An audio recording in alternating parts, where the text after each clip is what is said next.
Olá pessoal, tudo bem com vocês? Espero que sim. Hoje nós vamos para mais uma videoaula sobre o quinto banco de atividades de vocês, que vai tratar sobre o tema do fim da Idade Média, certo? Vamos lá. O fim da Idade Média, para a gente entender, eu queria ressaltar com vocês que todos esses acontecimentos ocorreram na Europa, esse continente que eu estou mostrando para vocês. O que acontece, pessoal? A Idade Média não é assim nos outros países do mundo. Tudo isso que nós estudamos está acontecendo aqui, na Europa, certo? E ainda com algumas diferenças de um país para outro, mas acontece na Europa, ok? Nós falamos um pouquinho sobre as cruzadas nas nossas últimas videoaulas. O que foram as cruzadas? Foram as guerras entre os cristãos e os muçulmanos. Mas vamos imaginar melhor. Nós não tínhamos nesse período estradas bem construídas, cidades bem estruturadas como nós temos hoje.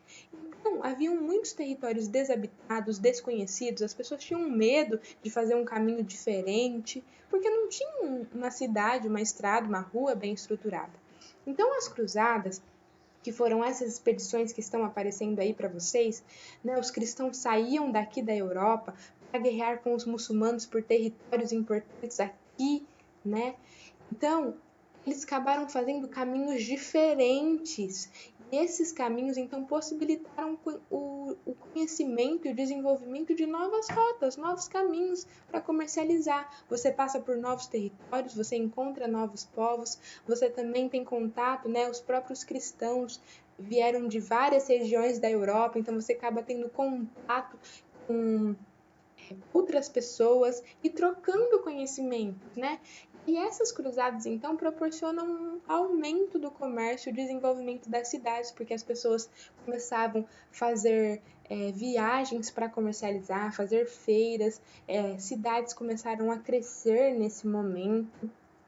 E aí a gente tem o desenvolvimento do comércio e o desenvolvimento de novas técnicas de plantação, de cuidado de terra. Nesse momento, a grande maioria da população ainda vivia de alimentos que eram plantados, né? A base da população ainda era a vida agrícola, a vida no campo. O que as pessoas vendiam, a maioria ainda era cultivado no campo. E aí, então, com as cruzadas, a gente tem esse momento de explosão do comércio, de desenvolvimento de novos caminhos, né? Onde você podia comercializar e também de novas técnicas para cuidar, porque se eu sei uma coisa e eu divido isso com você, o seu conhecimento aumenta. Se você sabe uma coisa e divide isso comigo, o seu conhecimento aumenta. E é isso que acontece nesse momento, certo? Então, essas novas técnicas proporcionam, como a gente viu na última videoaula, um aumento da produção, do cultivo de alguns alimentos, né? Planta-se mais, abrem-se novas áreas para plantação e a gente tem uma melhora da alimentação da população, do crescimento da população, certo? Mas aí o que acontece? Aparece para vocês aí um esqueminha, é muito importante que vocês pensem sobre ele. Essas novas áreas de plantação que passaram a existir tiveram que exigir o desmatamento, porque, como eu disse, haviam muitas regiões desabitadas, né, onde haviam só florestas, e essas pessoas precisaram desmatar, tirar essas árvores para conseguir plantar, né, os seus alimentos nessas regiões, para plantar os alimentos para vender, né, e então a tirada dessas árvores, o desmatamento, provoca inundações, porque vêm as fortes chuvas e provocam então inundações. Não tem mais as árvores ali para receber essa chuva, para segurar essa chuva. Então, todo esse território de grandes colheitas, né, todo esse território que tinha sido até aumentado para proporcionar grandes colheitas, foi prejudicado. Esse esqueminha vai mostrar aí o que acontece então. Com as colheitas prejudicadas, o preço das comidas subiram, principalmente do trigo, que era a base da alimentação deles.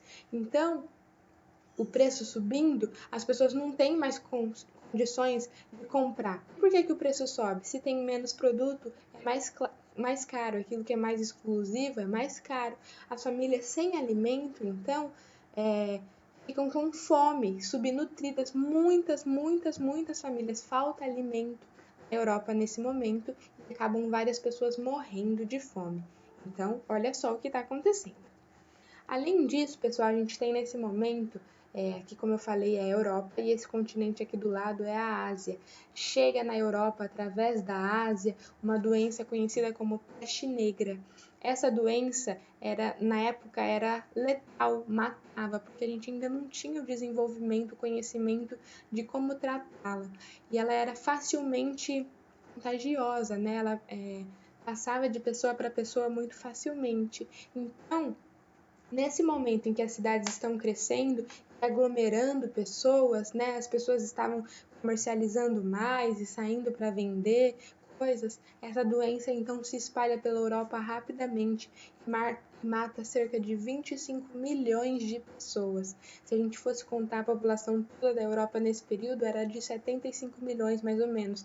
Cerca de um terço, se a gente dividisse em três, uma parte inteira morreu nesse período. Morreram todos, não só os pobres, né? Morreram nobres, morreram o pessoal da igreja. A doença não faz essa distinção. Então, atingiu muitas camadas da sociedade e trouxe um grande prejuízo, certo? A fome, né? As pessoas estavam mais desnutridas, mais vulneráveis. A grande fome potencializou, então, a infecção e a morte dessas pessoas. A falta de estrutura das cidades. Vocês têm que pensar que as cidades não tinham, né? Como eu falei, água encanada, não tinham estradas bem estruturadas. Então, a falta de estrutura, a falta de higiene, né?